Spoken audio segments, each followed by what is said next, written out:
इतने में ही भाभी, जो इतनी देर से चुपचाप सब कुछ सुन रही थी, अचानक बोल उठी, आपकी बात 16 आने सही है जी।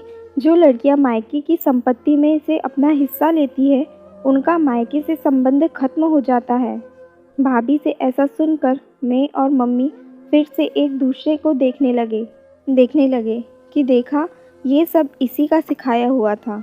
लेकिन इसके बाद भाभी ने जो कुछ बोला वो हमने सपने में भी नहीं सोचा था।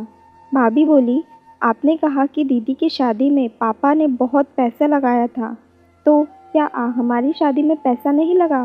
क्या हमारी शादी में पापा ने किसी तरह की कोई कंजूसी की थी? नहीं ना।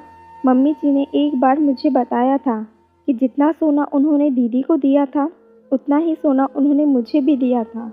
रही बात अन्य सामानों की, तो अपनी गृहस्थी बनाने के लिए उन्होंने हमारे ऊपर दीदी से कुछ ज़्यादा ही खर्च किया है।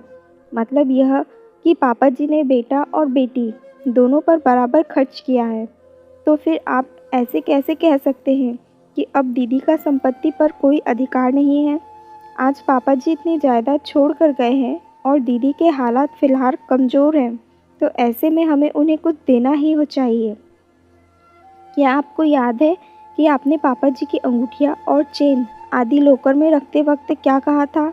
यही कहा था ना कि ये मेरे पापा की निशानी है, इन्हें किसी भी स्थिति में मैं कभी भी नहीं बेचूंगा।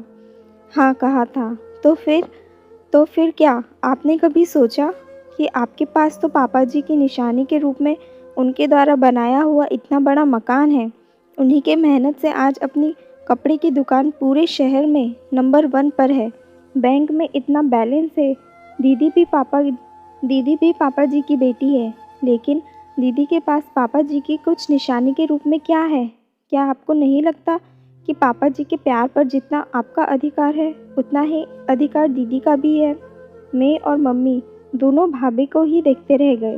भाभी कितना बड़ा कड़वा सच बोल गई। ये सब बातें जानता तो हर कोई है, लेकिन कोई भी भाई भाभी जानते समझते हुए इस बात की ओर से अपनी आंखें जानबूझकर बंद कर लेते हैं। हम ही क्यों, भैया को भी भाभी से ऐसी उम्मीद बिल्कुल नहीं थी। ये उनके चेहरे से साफ साफ दिखाई दे रहा था। भैया ने भाभी से कहा, शिल्पा, आज तुमने मेरी आंखें खोल दी। मैंने तो सामान्यतः समाज से जो कुछ भी सुनता आ रहा हूँ वो ही दोहरा दिया। मैंने इस बारे में इस दृष्टिकोण से कभी सोचा ही नहीं। सच में मेरे पास तो पापा की निशानी के रूप में मकान और दुकान सब कुछ है, लेकिन दीपाली के पास तो कुछ भी नहीं है। इसलिए मैं उसको पापा की अंगूठियाँ और चेन दे देता हूँ। मैं सोचने लगी, क्यों हम सब लोग भाई के किसी भी गलत बयान के लिए या गलत निर्णय के लिए भाभी को ही दोषी मानते हैं। भाई को जोरू का गुलाम कहते हैं। हर वक्त भाभी ही कसूरवार नहीं होती, भाई भी कसूरवार हो सकता है। अगर आपको कहानी पसंद आई हो तो वीडियो को लाइक, चैनल को सब्सक्राइब कीजिएगा। यह कहानी ज्योति देहरीवाल की ली गई है।